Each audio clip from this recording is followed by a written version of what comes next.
point. Joining me now in this Sunday Morning Futures exclusive, fresh off of her trip to Asia with President Trump, is the White House Press Secretary, Karoline Leavitt. Secretary, it's great to see you. Karoline, thank you so much for being here. Thanks for having me, Maria. It's great to see you, too. Congratulations on this trip. I'm going to get to Asia in a moment, but let's talk about the filibuster. You've heard from John Thune. He is not going to change it, but President Trump says he wants them to scrap the filibuster. Has President Trump spoken to Senator John Thune about this? President Trump has spoken to Majority Leader Thune. He's also spoken to our great Speaker of the House, Mike Johnson. And he's spoken to the whole world by putting his position out on Truth Social in a very public and transparent way, as the president always does. And he is 100% right. Let's talk about what we are dealing with here. Radical left Democrats who have shut our government down and held the American people hostage for 32 days in a row. We have air traffic controller shortages all over this country. Half of our nation's major airports are suffering from severe delays as we head into the busiest travel months of the season. We have 500,000 federal workers who are going unpaid. SNAP benefits have expired only because of President Trump finding a legal maneuver are our troops continuing to be getting paid. If it were up to the Democrats, our military and our law enforcement would not be receiving their paychecks like the rest of the federal government workforce.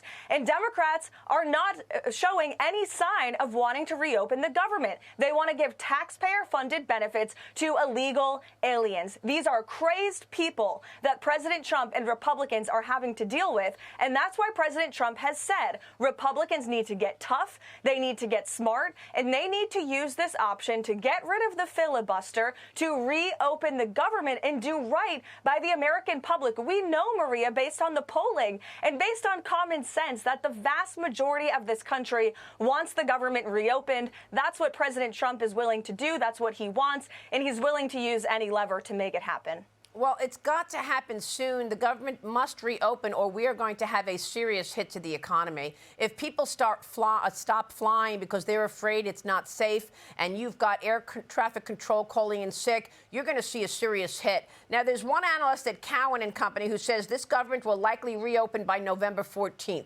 And that there will be a one-year clean Affordable Care Act subsidy extension and a super committee potential as an off-ramp. Are you hearing of any off-ramp to get this government open this upcoming week?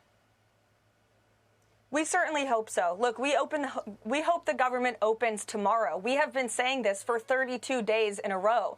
The Democrats want to try to renegotiate the entire healthcare system that they created, by the way, and that's why they're holding the government hostage. They want to add $1.7 trillion of new spending and, again, give taxpayer-funded Medicaid to illegal aliens. That is a red line in the sand for President Trump and Republicans. He campaigned on ending that, and he did it with the passage of the One Big Beautiful Bill. And so Republicans and President Trump want to reopen the government, and then we can discuss tackling these very important issues before us. How can we fix our healthcare system? There is no one more committed to answering and solving that question than President Donald Trump. That's why you've seen him work tirelessly to negotiate good deals with Big Pharma to bring down the cost of prescription drugs in this country. That's why you saw him pass the largest tax cuts for working families and American consumers in history to put more money back into their pockets. He is committed to delivering on these issues, but not while we are holding the entire federal government and our country hostage. Karoline, real quick, is the president not concerned that if you scrap the filibuster, it will be used against the Republicans in the future, where the Democrats will pass legislation without any input from Republicans?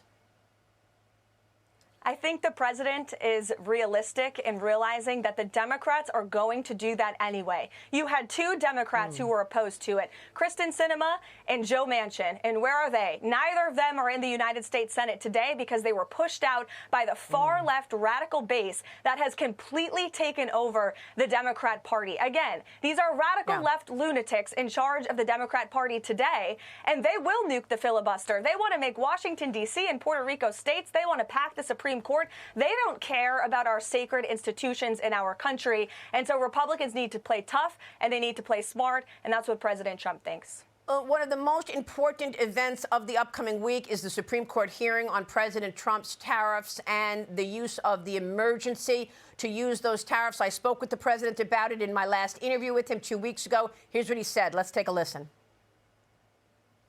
I don't want to even think about it. We're doing so well to think about it. You know, if that happened, we'd have to pay back money. So if anything would happen with that, that would mean they're allowed to use tariffs and we're not. If they took away, this is national security, if they took away tariffs, then they've taken away our national security. Karoline, what is the backup plan if the Supreme Court goes against you?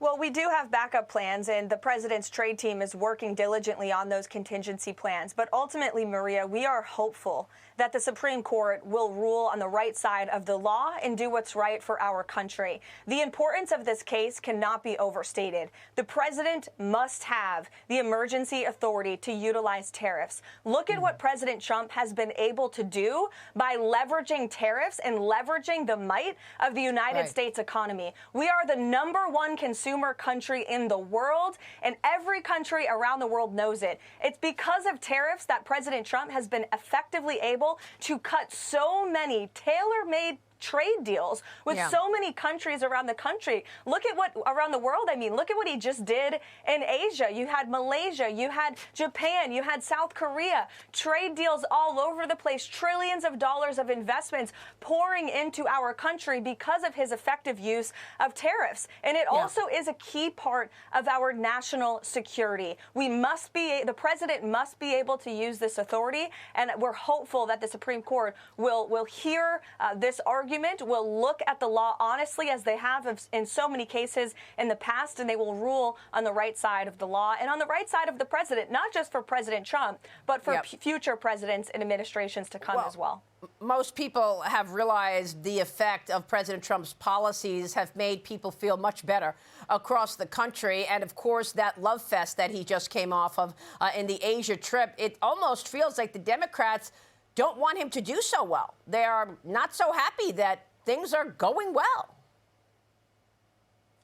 They don't. And it's really pitiful, Maria, because I see how hard President Trump works. He just flew literally around the globe, barely sleeping for days on end, to advocate for America and all of our people, Republican, Democrat, Independent. He is cutting trade deals and peace deals and bringing trillions of dollars of investments. That means more job and opportunities in communities across the country, regardless of political affiliation. He is doing this for the betterment of the United States of America. And the reception he received from these countries around the world was remarkable. The world knows America is back, and we have a leader who has the highest respect from foreign leaders all over the world again. Well, we saw it. We watched it all, Karoline. It's great to see you. Thank you so much. We'll be watching. White House Press Secretary Karoline Leavitt. Thank you. And now this. Hey, it's Will Cain. Click here to subscribe to the Fox News channel on YouTube. It's the best way to get our latest interviews and highlights. And click to subscribe to the Will Cain podcast for full episodes right now.